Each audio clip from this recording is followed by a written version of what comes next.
Hoy empezamos realmente desde la reunión anterior con el tema de gratitud.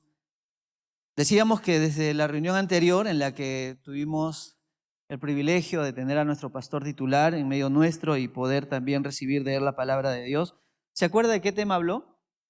Creo que ya lo dije. ¿Recuerda? La la gratitud, ¿no es cierto? En una circunstancia de cambios ministerial, ¿no?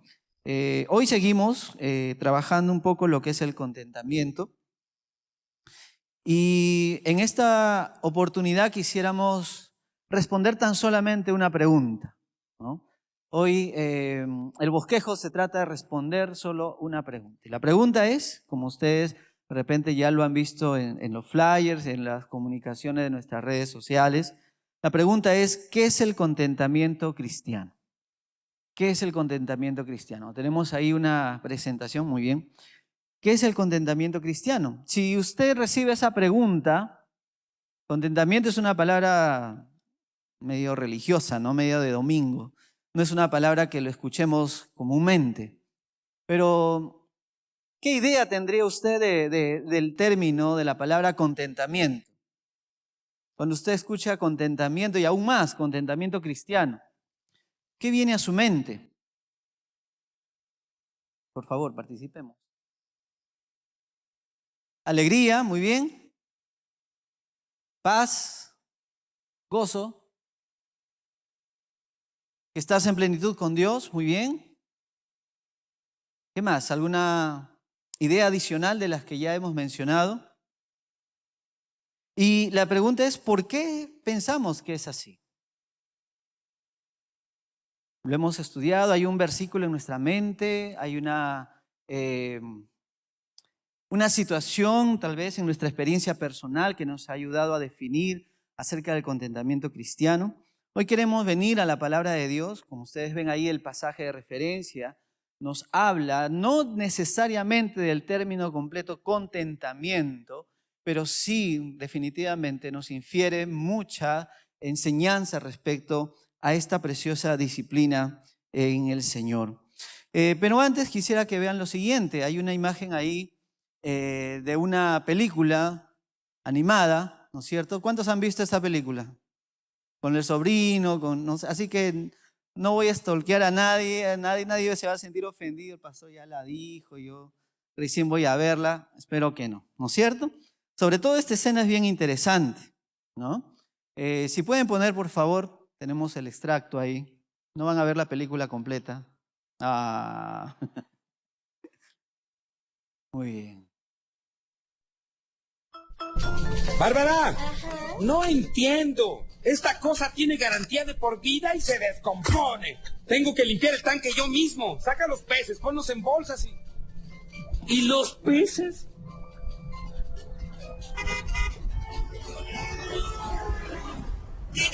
¡Ánimo, bitch! ¡No puedes! ¡Casi llegas! ¡Cerca! ¡Más y listo! ¡Ya llegaste! Es la luz roja más corta que he visto. ¡Sigue, bitch!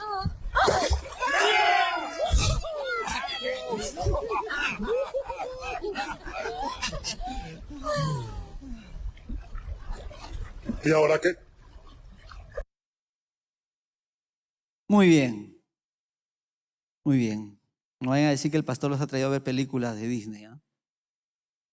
¿Y ahora qué? ¿No? ¿Qué está tratando de decirnos esta escena? ¿No? Hay circunstancias definitivamente que nos distraen tanto que nos olvidamos de ver el panorama completo o de ver más allá. ¿No? Si usted conoce la trama de esta película, este es uno de las tantas cosas que busca en diferentes momentos lograr este grupito de peces, ¿no? Poder tener la libertad añorada. Y en medio de tantas dinámicas y tantas situaciones lo logran, ¿no? Y la pregunta, pues, ¿y ahora qué? Ya logré la meta, ¿y ahora qué más viene? Ciertas metas realmente absorben toda nuestra atención, nuestra energía, que no nos proyectamos qué cosas hay más. ¿Qué más hay después de haber logrado esas metas?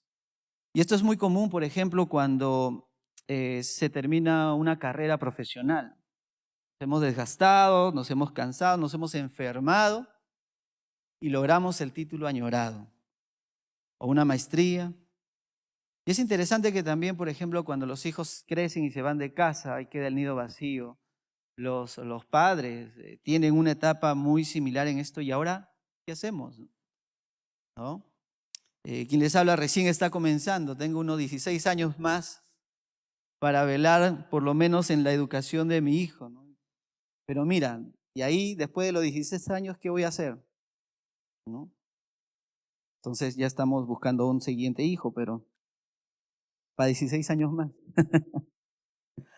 Un cargo en la empresa, hermanos, un cargo en la empresa, perseguimos la gerencia, la jefatura, crecer en nuestras líneas de carrera y nos preparamos, somos proactivos, presentamos proyectos innovadores, no conocemos las vacaciones, ¿no es cierto? Hasta que por fin nos sentamos en el sillón gerencial y tal vez decimos como el pez globo, ¿no? ¿Y ahora? ¿Y ahora qué? Otros con el viaje soñado, salir del país, nos limitamos, ahorramos para comprar diferentes recursos, cosas, casa, departamento. Tal vez perseguimos el matrimonio también, ¿no? Y queremos casarnos y después de ello decimos, bueno, ¿y de ahí? De hecho que todas estas bendiciones son muy buenas, ¿no? Y gracias a Dios por las metas cumplidas. Amén. ¿Agradece por las metas cumplidas? Yo espero que ya hayamos completado metas, ¿no? Y si de repente no se siente así, de repente será necesario reflexionar hasta aquí qué metas Dios me ha permitido lograr. Y definitivamente no dudo que por lo menos hay una, por lo menos hay una. Y como alguien le compartía en alguna consejería, ¿no? ¿Qué cosas, qué bendiciones has disfrutado de Dios y no encontraba una en su vida? Pero cuando llevamos la mente a la salvación de Cristo, la más grande bendición de todas, ¿amén? La más grande bendición de todas, ¿no? A veces la mente está solamente mirando del cielo hacia abajo, pero no vemos más allá del sol, ¿no?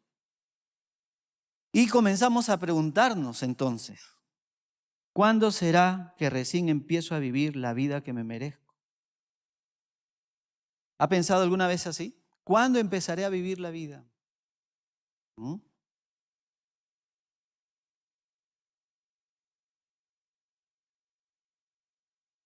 Lo máximo, el ChatGPT para poder quitarle el fondo a esa imagen, ¿ah? De repente cuando tenga más estabilidad, ¿no? Estamos buscando entrar a planilla. Ahí recién, seguro social, por lo menos de salud, ya. Menos presión. Que contraten a otro más para que me ayude. Ahí podré descansar. Más orden, ¿no? Más orden en mi vida, ¿no? Estoy estudiando finanzas bíblicas, quiero ordenar mi presupuesto, quiero llegar a fin de mes. Y ahí podré disfrutar la vida. Más dinero, buscando el aumento añorado. Menos cargas. De repente nuestra salud es una carga pesada. Menos problemas. Cuando me case con la que es, ya está, ¿no? Cuando estaba trabajando en una empresa, mis compañeros de labores me llevaban unos 10, 15 años, 20 años. Y era un vacilón con ellos trabajar, ¿no? Entre las cosas que ellos llegaban cansados después de hacer toda su rutina laboral a la oficina y de forma sarcástica gritaban, ¿no? ¿Cuándo me casaré para descansar? Decían, ¿no? Y ya estaban casados. Por eso era de forma sarcástica. Pero tenemos diferentes circunstancias en las que empezamos o pensamos que a partir del cumplimiento de esas metas, pues entonces ahí recién empezaré a vivir la vida. Filipenses capítulo 4, los versículos que el Señor nos presenta hoy de 10 al 13, nos va a mostrar realmente que la verdadera vida no empieza cuando cambian las circunstancias, sino, como dice ahí, cuando Cristo gobierna el corazón. Amén. Vamos a abrir la palabra de Dios. Abra su Biblia, por favor, en Filipenses capítulo 4. Lo tenemos aquí adelante también, en una traducción que podamos de repente reflexionar y ver de alguna manera una claridad particular. Filipenses capítulo 4, versículo 10. Dice así la palabra. Y cuando leamos, permítame antes de leer, cuando leamos, busquemos uno de estos pasajes que nos ayude a responder justamente la pregunta que plantea el tema de hoy. ¿Qué es el contentamiento cristiano? ¿Sí? Al momento de leer, trate de ver cuál de estos pasajes que usted va a leer en adelante le lleva a poder responder esta pregunta. Dice así la palabra del Señor. Me alegré grandemente en el Señor de que ya al fin han reavivado su cuidado para conmigo. En verdad, antes se preocupaban, pero les faltaba la oportunidad. No que hable porque tenga escasez, pues he aprendido a contentarme cualquiera que sea mi situación. Sé vivir en pobreza y sé vivir en prosperidad. En todo y por todo he aprendido el secreto, tanto de estar saciado como de tener hambre, de tener abundancia como de sufrir necesidad. Versículo 13. Todo lo puedo en Cristo que me fortalece.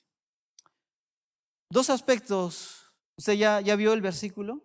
¿Sí? Que más o menos le llama la atención o que más o menos le puede dar una idea de lo que puede significar el contentamiento cristiano. Antes de entrar a ello, dos aspectos del contexto histórico.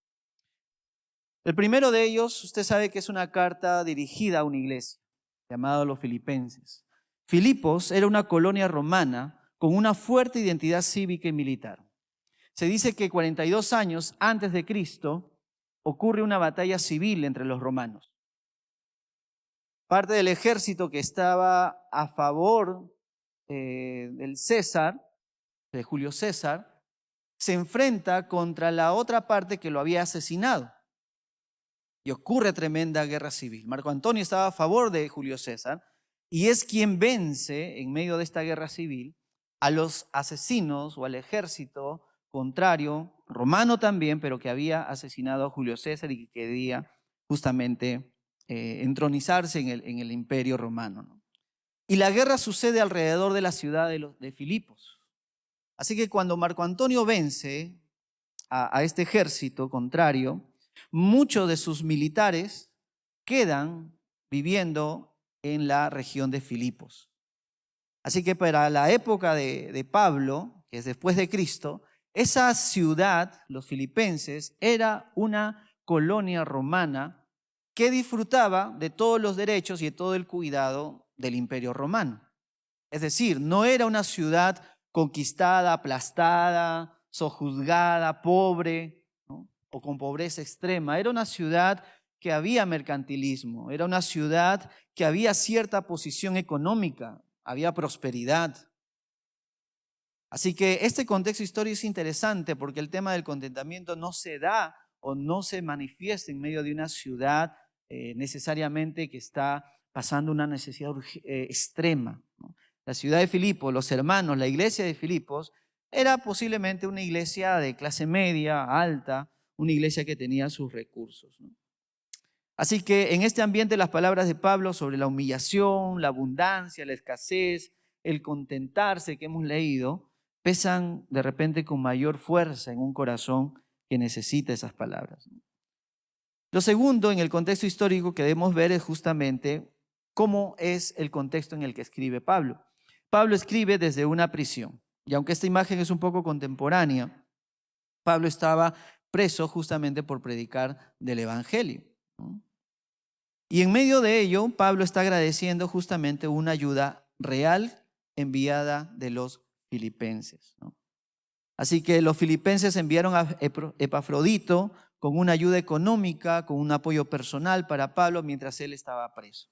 El consenso por los intérpretes, estudiosos, teólogos respecto a qué cárcel o en qué encarcelamiento estaba Pablo en esta época en la que escribe esta carta a los filipenses, los ubica justamente en una prisión en Roma, que tenía una libertad restringida, tenía una vigilancia y dependía de otros de su sustento. No es necesariamente las mazmorras en la que sí experimenta y escribe su segunda carta a Timoteo.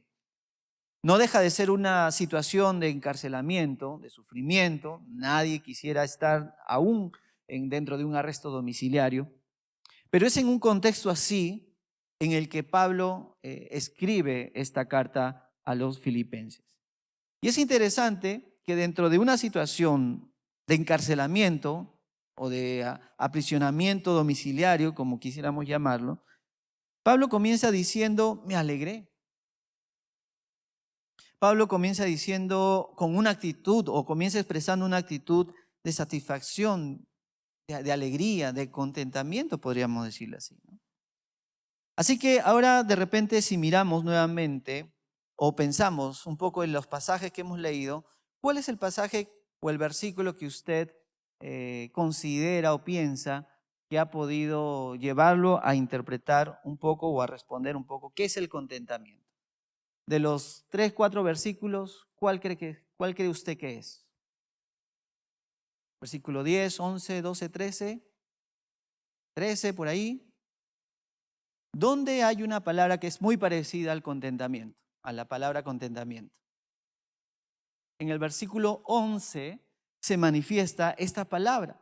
Dice, no lo digo porque tenga escasez, está agradeciendo las dádivas de los filipenses y lo está agradeciendo no porque tenga escasez. No tenemos el tiempo para ver por qué o la actitud que Pablo, si conocemos a Pablo, sabemos que no está rechazando la gratitud de los filipenses. Pero él dice, no lo digo porque tenga escasez, aunque lo estaba pasando tal vez. Pues he aprendido a contentarme cualquiera que sea mi situación, cualquiera que sea mi situación. Y este término, esta palabra, contentarme, que es un verbo, nos va a ayudar un poco a responder la pregunta, ¿qué es el contentamiento cristiano? Esta palabra es una palabra compuesta en el idioma original por dos términos, auto y arqueo, en los términos griegos, que significa autollenarse, autollenarse. Ahora, la palabra llenarme o llenarse, arqueo, se encuentra en otros versículos de la Biblia. Por lo menos 8 veces se manifiesta este segundo término que juntamente con auto se interpreta y Pablo lo usa para decirse que él ha aprendido contentamiento. Entonces vamos a ver 4 de ellos, de los 8, 4, que nos van a dar un panorama un poco más amplio de lo que quiere decir este término contentarme. El primero de ellos es Mateo. Mateo capítulo 25, 9, lo hemos puesto en NTV, dice así. Pero las sabias contestaron, no tenemos suficiente para todas. Dice, vayan a una tienda y compren un poco para ustedes. ¿Recuerda de qué se está hablando en ese pasaje? Las 10 vírgenes, ¿no es cierto? Que esperan al novio y habla de 5 vírgenes insensatas y 5 vírgenes sabias. Es una parábola. Y esperan la llegada del novio. Las insensatas se les acaba el aceite de sus lámparas y en el momento en que llega el novio, le piden a las sabias, dame aceite. Y las sabias le responden esto, no tenemos suficiente, no tenemos arqueo. No está diciendo no tenemos contentamiento, sino está hablando de capacidad, de suficiencia. Y ese es un término interesante a considerar cuando hablamos de contentamiento. Una palabra que se usa también para decirnos suficiencia, suficiencia. Siguiente versículo tiene que ver con Lucas 3:14. Lucas 3:14 nos va a mencionar justamente en el contexto de la predicación de Juan el Bautista. Juan el Bautista está predicando, él dice, el hacha ya está puesta a la raíz de los árboles, por tanto todo árbol que no da buen fruto es cortado y echado al fuego. En ese contexto vienen los cobradores de impuestos y le dicen, ¿qué debemos hacer? Y Juan el Bautista le responde, vienen soldados también. Y los soldados le preguntan lo siguiente, ¿qué debemos hacer nosotros? Preguntaron algunos soldados. Y Juan les contestó, no extorsionen, ni hagan falsas acusaciones y estén satisfechos con su salario. Así que la palabra que tiene mucha relación con el contentamiento, en otro lugar, en otro versículo de la palabra, tiene relación con satisfacción. Satisfacción. ¿Qué otro término más tiene implicancia en cuanto al contentamiento? El siguiente pasaje nos habla de ello. Siguiente, por favor, Juan 14:8. Juan 14:8 nos está mencionando justamente en el contexto de cuando Juan le dice a sus discípulos, yo soy el camino, la verdad y la vida. ¿Qué más dice? Nadie viene al Padre si no es por mí, ¿no es cierto? Después de decir eso, Jesús les dice, si ustedes me hubieran conocido, también hubieran conocido a mi Padre. Desde ahora lo conocen y lo han visto, obviamente porque lo están viendo a Jesucristo. Y ahí expresa en ese contexto, Felipe dice lo siguiente, Señor, muéstranos al Padre y quedaremos conformes. El pasaje continúa, ¿no? Jesús le dice, he estado con ustedes todo este tiempo y todavía no saben quién soy. Pero es interesante la pregunta que le hace Felipe. Y quedaremos quedaremos conforme, aceptaremos, ¿no? Y podríamos poner otros sinónimos también, como los que estamos viendo. Pero habla de aceptación, aceptaremos tu respuesta. Muéstranos al Padre y la aceptamos. Y aceptamos que tú eres el Señor. Es lo que estaba queriendo decir Felipe. Danos una prueba. Pero Jesús le dice, he estado con ustedes todo este tiempo y no saben quién soy. Ahora, esta aceptación o vamos a decir, el quedarse conformes, difiere del concepto de conformismo. Siempre cuando se habla de contentamiento, tenemos el cuidado de poder pensar que es conformismo. ¿Qué es el conformismo? Conformarse. ¿Qué es el conformismo? Simplemente no hacer más y aceptar lo que venga. Y quedarse, bueno, ¿no? Si me votan, me votan. Pero con una actitud así. Pero el contentamiento no tiene que ver con eso. El contentamiento tiene que ver con algo diferente. Pablo aprendió a contentarse, pero no aprendió conformismo. Y una de las evidencias es cuando a Pablo lo llaman para que pueda defenderse del ataque de los judíos. En el libro de Hechos, capítulo 25, se menciona este episodio. Disculpen que tantas letras ya, pero es la palabra de Dios y tenemos que más o menos saber de dónde podemos nosotros tener el sustento bíblico de que Pablo no se conformó, pero sí tuvo contentamiento. Festo, dice la palabra de Dios en el versículo 9, queriendo hacer un favor a los judíos, respondió a Pablo y le dijo, ¿estás dispuesto a subir a Jerusalén y ser juzgado delante de mí por estas acusaciones? Lo que quería hacer Festo era llevar a Pablo a los judíos en Jerusalén y Festo quedarse, bueno, como el rey, como el héroe, de poder poner ante el juicio popular a este hereje público. Y Pablo pudo haberse conformado o tener conformismo ahí y decir, bueno, llévenme, pues, ¿no? Dios hará, ¿ya? Pero Pablo responde, ante el tribunal del César estoy, que es donde debo ser juzgado. Eso no es conformismo. Ningún agravio he hecho a los judíos, como también usted muy bien sabe.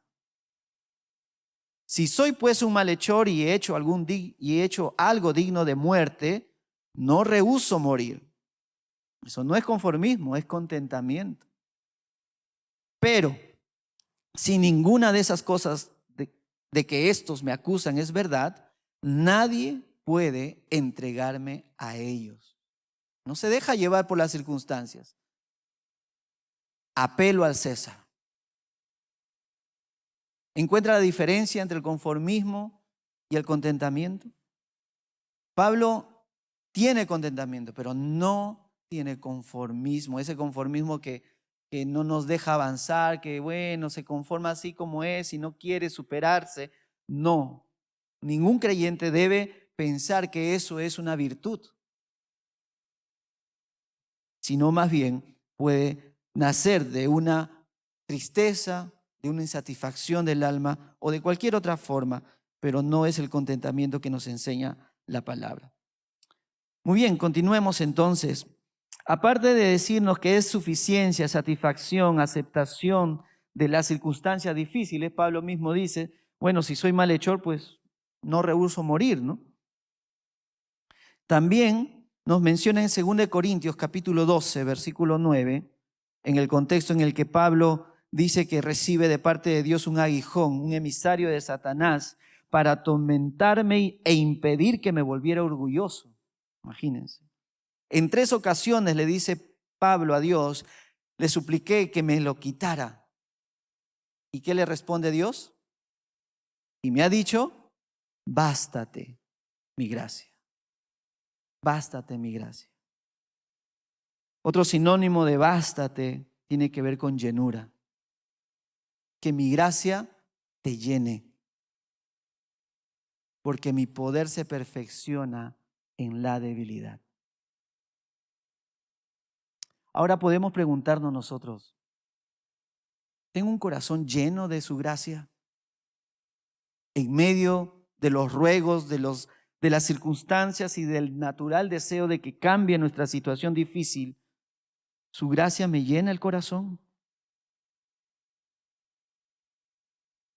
Por eso que el contentamiento es tan importante para nuestra vida, porque cada una de estas cosas, la suficiencia, la satisfacción, la aceptación, tienen que ver directamente con lo que es el contentamiento.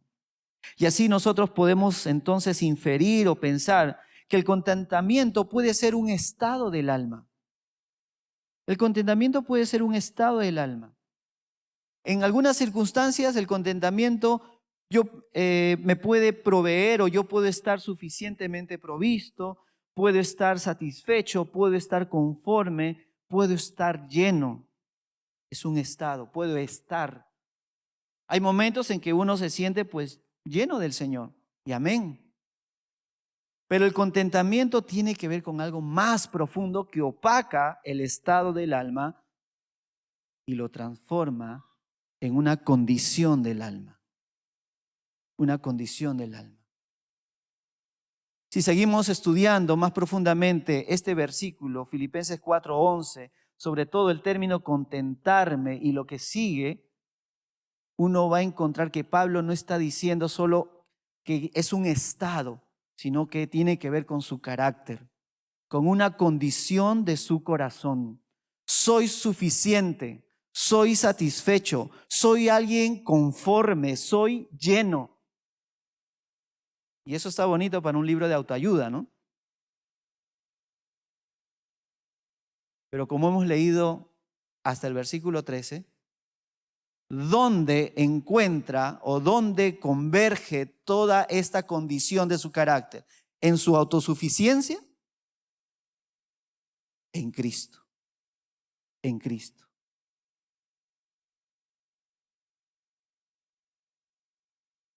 Es una condición del alma.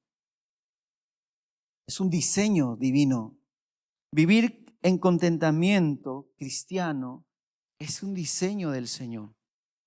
Y Pablo lo sabe muy bien, por eso que aún las palabras que usa no está hablando de una condición, de una situación circunstancial. No, yo soy las circunstancias, ni yo mismo me permito estar a veces contento. El poder transformador del Señor me transforma el carácter y soy satisfecho en Cristo. Eso es hermoso. ¿No es anhelable? ¿No es deseable estar satisfecho en el Señor? Ni siquiera estar, mire, hasta los términos uno se confunde. Ser satisfecho, ser suficiente, encontrar suficiencia, no en uno, sino encontrar suficiencia porque estoy en Cristo. Cristo es suficiente para mí. Así que eso es importantísimo, poder entenderlo y responder entonces qué es el contentamiento. Ahora sí, si vemos panorámicamente y leemos nuevamente estos 4 versículos, vamos a mirar, y yo quisiera que preste atención a los énfasis que se van a mostrar en pantalla en letra amarilla.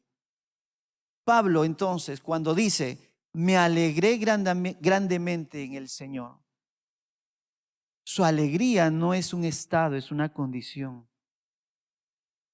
Cuando Pablo dice en el versículo 11, he aprendido a contentarme, su contentamiento no es un estado, es una condición.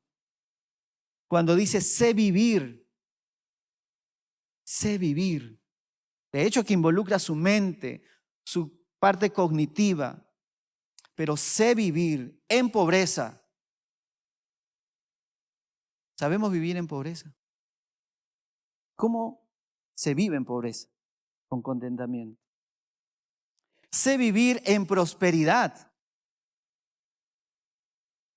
Esos problemas quisiéramos, ¿no?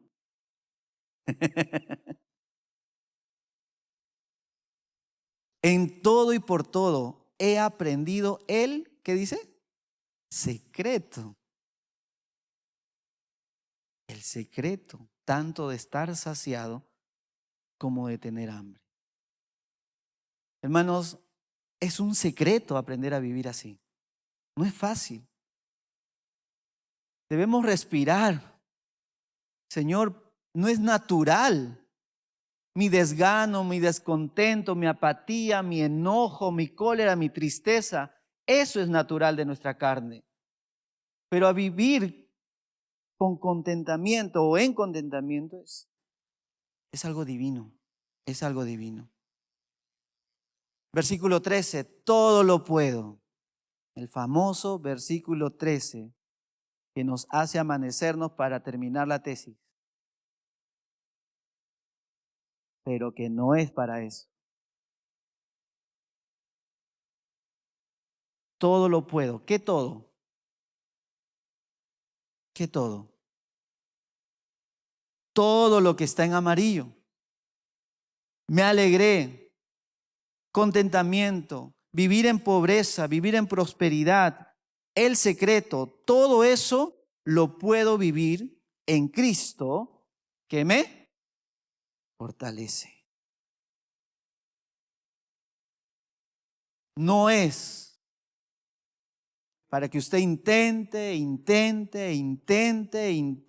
lo que su corazón tanto quiere, porque todo lo puedo en Cristo que me fortalece.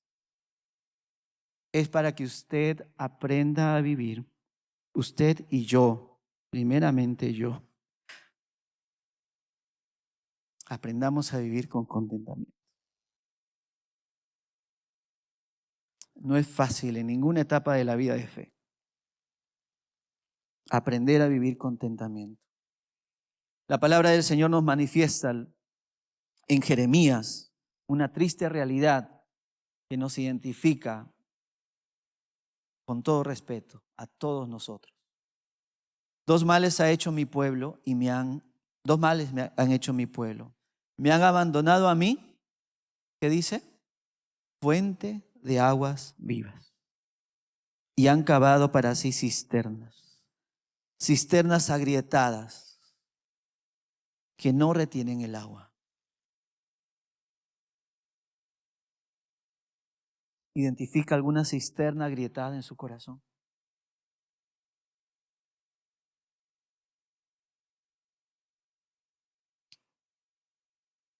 Tenemos cisternas agrietadas y con vergüenza debemos reconocerlas. Que han querido satisfacernos o hemos querido ahí encontrar satisfacción donde solamente Dios, fuente de agua vivas, pueden satisfacer nuestra vida. Mateo capítulo 6, versículo 8, pasaje que me saca de un ataque de pánico. Por tanto, no se hagan semejantes a ellos. Jesús está hablando de los gentiles, de los inconversos. Porque su Padre, dice Jesús, su Padre sabe lo que ustedes necesitan antes que ustedes le pidan. ¿Sabes que tu Padre sabe lo que tú necesitas antes que le pidas? ¿Lo sabes? ¿Lo interiorizas? ¿Es un reflejo en tus emociones, en tu afán? No lo fue para mí, aún en el pastorado.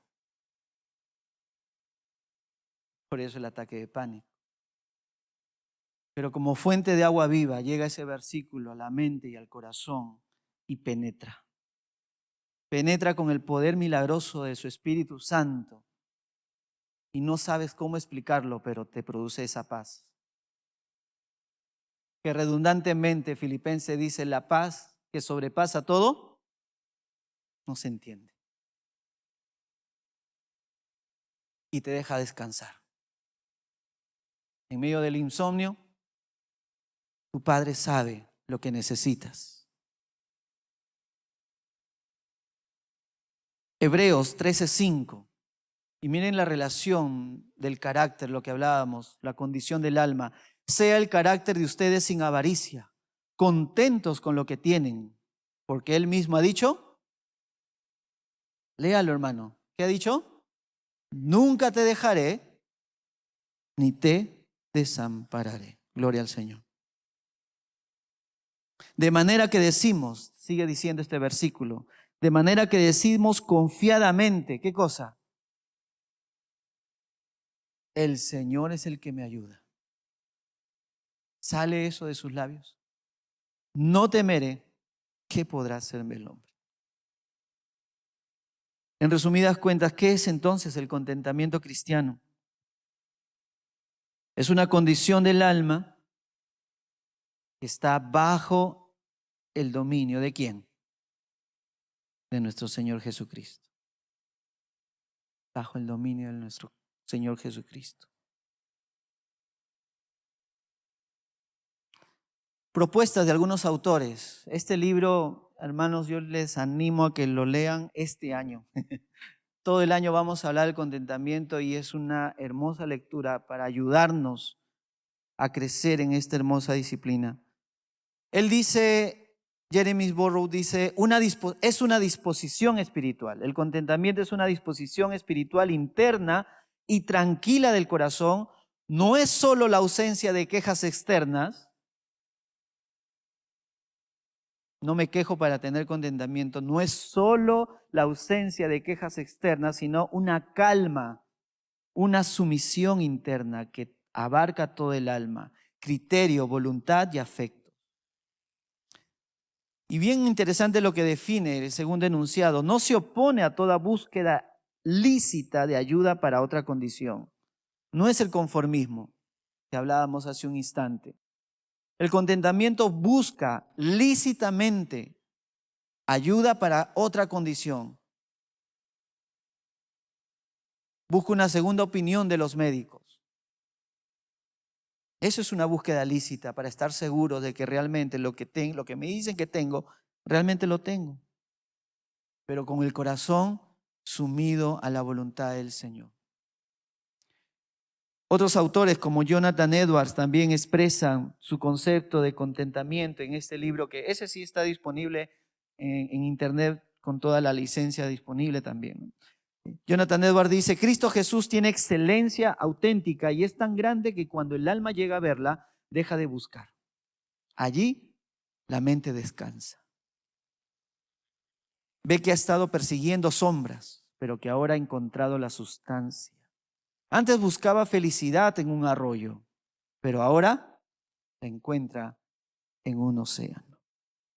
Arthur Pink es otro también autor de este libro que tiene la siguiente propuesta para nosotros. Él menciona, no sé si salió, ¿no sale? Ahí está. ¿Qué fue lo que dijo Dios, de lo cual si la fe realmente se apropia, vence a la codicia y produce contentamiento? No te desampararé ni te dejaré. La presencia de Dios, su providencia, su protección están aseguradas en este versículo, tanto de Josué como de Hebreos. Si le damos la importancia que merecen, a estas bendiciones inestimables, ¿qué tendrá el corazón? Paz. Paz. Muy bien. Habiendo dicho esto, ahora sí el tema de esta noche. Siguiente, por favor. No, mentira. Esto vamos a hablarlo la otra reunión. La otra reunión. Para concluir, ¿qué está gobernando hoy tu alma? ¿Tus circunstancias o Cristo? ¿Qué está gobernando hoy tu alma? ¿Recuerdas la pregunta que hicimos al inicio? ¿Cuándo empezarás a vivir tu vida? Si son las circunstancias, el contentamiento cristiano no es tener una vida sin tensión, sino tener un alma gobernada por Cristo. Amén. Vamos a inclinar nuestros rostros. Vamos a orar. Oramos al Señor. Padre, que aún en las aflicciones tu nombre sea glorificado en nuestras vidas. ¿Cuánto nos falta, Señor, seguir creciendo y aprendiendo de tu verdad? Perdónanos, Señor, por ir tras cisternas rotas. Perdónanos por valorar esas cisternas más que tu presencia, fuentes de agua viva.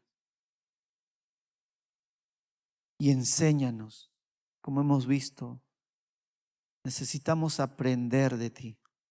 Enséñanos a estar satisfechos en ti, Señor. Te lo suplicamos. Ya no podemos más con estos dolores físicos, por lo que este mundo llama estrés. Ya no podemos más con estos insomnios. Ya no podemos más con estos pensamientos que nos consume el tiempo, las fuerzas y el ánimo. Tú sabes lo que necesitamos antes que te lo pidamos. Y que el poder de tu Espíritu nos convenza y nos traiga arrepentidos a tus pies, para aprender a vivir con tu gozo en medio de las circunstancias. Porque eres tú quien satisface nuestra alma. Sigue, Señor, enseñándonos en el transcurso de estas semanas, el día de mañana en el ayuno. Háblanos, por favor. Te lo pedimos en Cristo Jesús. Amén. Amén.